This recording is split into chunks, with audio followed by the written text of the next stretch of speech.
Hello, today I shall show you how to add an outline in Google Docs. Step 1, open your Google Docs document and show the outline.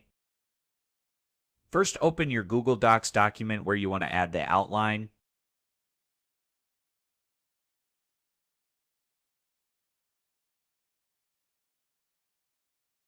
To view the outline, click on the View tab at the top of your screen.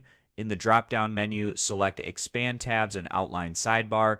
This will display the outline panel on the left side of your document.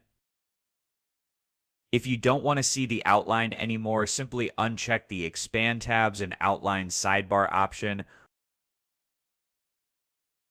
Step 2, use the outline to navigate your document.